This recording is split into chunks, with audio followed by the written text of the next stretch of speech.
Imran Khan اور مجھے Riaz. آج خاص طور پہ میں نے آج کہنا تھا کہ مجھے خوف کس چیز کا آ رہا ہے؟ عمران ریاض کے اوپر عدالت بار بار کہہ رہی ہے اسے پیش کرو، اس کو پیش نہیں کیا جا رہا. مجھے خوف یہ ہے کہ اس کے اوپر بہت تشدد کیا گیا، اور جو تشدد کیا گیا ہے اگر وہ زندہ ہے تو وہ اس عدالت کے سامنے نہیں لا رہے، کیونکہ اس کی جب عدالت کے سامنے اس کی حالت دیکھی جائے گی تو اس لیے اس کو چھپایا ہوا ہے. مجھے خوف یہ ہے کہ وہ شاید زندہ بھی نہ ہو. اور میں اب ساری صحافیوں کو کہتا ہوں کہ پہلے ارشد شریف کے اوپر وہ ریئیکشن نہیں آیا جو آنا چاہیے تھا. اب ایک عمران ریاض سے اوپر یہ جو ہوا ہے، اگر آپ اس ملک کی صحافی اس کے اوپر سٹینڈ نہیں لیں گے تو اگلی آپ کی کسی کی باری آ جائے گی، کیونکہ آج کوئی ہے کل کسی اور کی باری آ جائے گی. اور میں آج ان صحافیوں کو خاص طور پہ آج مخاطب ان سے ہونا چاہتا ہوں کہ بڑی باتیں کرتے تھے جی یہاں لبرل عمران خان بڑی سختی کر رہا ہے، ہاں جی پتہ نہیں ہم آزادی رائے یا صحافت کی زبان بند کر رہے ہیں. ذرا موازنہ تو کرے کہ ہمارے دور اور اس دور میں کیا فرق تھا. کبھی ہوا کسی سے ایسے؟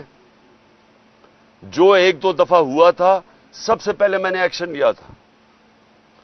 متی اللہ جان تو ہمارے اگینسٹ تھا، لیکن جس دن مجھے پتا چلا اسے اٹھایا گیا اگلے دن میں نے اسے رہا کرواؤ. ہم نے کبھی کوشش نہیں کی کہ صحافیوں کی اس طرح کیا جائے جو آج ہو رہا ہے. موہت پیرزادہ باہر بھاگ گیا، صابر شاکر باہر چلا گیا، آفتاب اقبال اس وقت ملک سے باہر چلا گیا. یعنی اس طرح تو کبھی بھی نہیں ہوا. ٹی وی چینلز کو بند کر دیا. آج یہ ٹی وی کیوں لائیو نہیں دکھا رہا؟ کیونکہ ٹی وی تو صرف ایک چیز دیکھتا ہے، ویورشپ. کس کے دکھانے سے ویورشپ اوپر جاتی ہے؟ تو یہاں ویورشپ تو اس وقت سب سے زیادہ یہاں ہے زمان پاک کی، لیکن دکھائیں گے نہیں. تو اس طرح کا دور کب آیا تھا؟ پہلے مجھے بتائیں، ہمارے دور میں مجھے بتائیں کبھی ہم نے ایسے کیا ہو؟ یہ سب کا ہمارے ملک کا مسئلہ ہے. یہ عمران خان اکیلے کا مسئلہ نہیں ہے. عمران خان تو کھڑا رہے گا، جو بھی ہوتا جائے، ساری زندگی وہ آخری گیند تک لڑنے والا ہے. لیکن میں اپنی قوم کو بتا رہا ہوں کہ یہ جدھر حالات جا رہے ہیں یہ سارے آپ کے بچوں کا مستقبل تباہ ہو رہا ہے، یہ تباہی کی طرف جا رہا ہے. اور جتنا یہ ہم چپ کر کے سہتے رہیں گے جو ظلم ہو رہا ہے کہ اچھا جی تحریک انصاف کے لوگوں پہ ظلم ہو رہا ہے تو ہمیں تو نہیں ہو رہا، یہ آپ سب کی باری آئے گی اینڈ میں. جس ملک کے اندر حقوق ختم ہوتے ہیں، جس ملک میں بنیادی حقوق فنڈامنٹل رائٹس ختم ہوتے ہیں، سارے انسان طاقت کے غلام بن جاتے ہیں. جو طاقتور ہے وہ قانون سے اوپر چلا جاتا ہے. باقی انسانوں کے لیے کوئی قانون نہیں ہوتا ان کی حفاظت کرنے کے لیے جو آج ہو رہا ہے. لڑکوں کو اٹھاتے ہیں، کوئی پتہ نہیں کیوں اٹھا رہے ہیں، صرف یہ کہ تحریک انصاف کے ساتھ ہے. پکڑ کے جیل میں وہ وہاں سے باہر نکلتا ہے، اس کے بعد جناب اس کے اوپر ایک دم کوئی پولیس اٹھاتی ہے، کوئی اور اس کے اوپر ایف آئی آر پھر جیل میں ڈال دیتی ہے. اور گرمی میں بچارے ہمارے کارکن اس گرمی میں اندر بھرے ہوئے ہیں جیلوں کے اندر. کئی جو ہمیں میسیجز آ رہی ہیں ان کو نہ کھانا دیا گیا ہے، ایسے جانوروں کی طرح ان کو رکھا ہوا ہے. ہمارے وکیل اس کے پوری کوشش کر رہے ہیں، لیکن اتنی تعداد میں لوگوں کو اٹھایا کدھر تک وہ پہنچے. لیکن اس سے جو بھی یہ کر رہا ہے، اس سے میری آج یہ بات یاد رکھ لینا، اس سے پارٹی کا ووٹ بینک بڑھے گا، پارٹی مضبوط ہوگی، کمزور نہیں ہوگی. جو بھی چھوڑ کے جا رہے ہیں، جب ایک پارٹی کا 70% پاکستان میں اس سے زیادہ ووٹ بینک ہو، اس کو کیا فرق پڑتا ہے کون آئے کون جائے. لیکن ان لوگوں کے اوپر کس طرح کا پریشر ڈالا ہوگا جو بےچارے شکل بنائے، رونے والی شکل ہوتی ہے، ٹی وی پہ کہہ رہے ہوتے ہیں کہ جی ہم چھوڑ کے جا رہے ہیں. ان کی شکل سے نظر آ رہا ہوتا ہے کہ پیچھے بندوق رکھی ہوئی ہے سر کے اوپر کہ تمہاری بسنس بند کر دیں گے یا کر دیں گے. تو اس سے پارٹی تو نہیں ختم ہونے لگی. اوکے جی. خان صاحب یہ بتائیے گا کہ ایک بیٹا خان صاحب این آر او حکومت یہ کہہ رہی ہے کہ آپ ان سے این آر او ڈیمانڈ کر رہے ہیں، وہ کہہ رہے ہیں کہ ہم این آر او نہیں دیں گے، آپ کو ایک جہاز دے دیں گے ملک سے باہر جانے کے لیے. دوسرا یہ بھی بتائیے گا آج کہا جا رہا تھا آپ کو کوئی 2200 کے قریب دہشت گردوں کی لسٹ دی گئی ہے، ذرا آپ شیئر کر دیں. مجھے صرف 8 لوگوں کے نام بتائے گئے ہیں، کوئی 2200 لوگوں کا میرے پاس لسٹ نہیں آئی. اور میں نے ان کو یہ ضرور کہا ہے کہ کیونکہ کبھی بھی ہم نے اپنے احتجاج کے اندر کسی قسم کا انتشار کا اپنے لوگوں کی اجازت نہیں دی. تو جن لوگوں نے بھی جو بھی اس میں ملوث تھے، کور کمانڈر ہاؤس میں جو بھی ملوث تھا، جو بھی پی ٹی آئی کا ہمیں بتایا، ہم ان کو کہیں گے خود ان کو پکڑو، ان کو سزائیں دو. اور این آر او دیکھیں، این آر او وہ لیتا ہے جس نے چوری کی ہو. میرا جتنا بھی جو بھی میرے پاس ہے نا، سارا کچھ پاکستان میں میرے نام پہ ہے. نہیں تو دوسروں کے نام پہ رکھ دیتے ہیں، بینامی ہیں، بچوں کے نام پہ کر دیتے ہیں، سب کچھ میرے نام پہ ہے اور سب کچھ پاکستان میں. تو این آر او تو وہ لیتے ہیں جن کو اپنی چوری بچانی ہے اور چوری کا پیسہ ان کا باہر پڑا ہوتا ہے. اس لیے ان کو جب وہ کہتے ہیں نا کہ اچھا جی آپ کو این آر او ملے گا، تو پہلی چیز کرتے ہیں باہر بھاگ جاتے ہیں. یہ سارے زرداری، نواز شریف، مریم، جو بھی ہیں، اسحاق ڈار، یہ باہر کیوں بھاگ جاتے ہیں؟ کیونکہ باہر پیسہ پڑا ہوتا ہے. میں نے باہر کدھر جانا ہے؟ میرا تو سب کچھ پاکستان میں ہے. اس لیے نہ مجھے کوئی این آر او کی ضرورت ہے اور نہ ہی کبھی میں نے پاکستان سے چھوڑ کے جانا ہے باہر. خان صاحب، آپ نے گراس روٹ لیول سے جماعت بنا کر اس مقام پر پہنچے ہیں.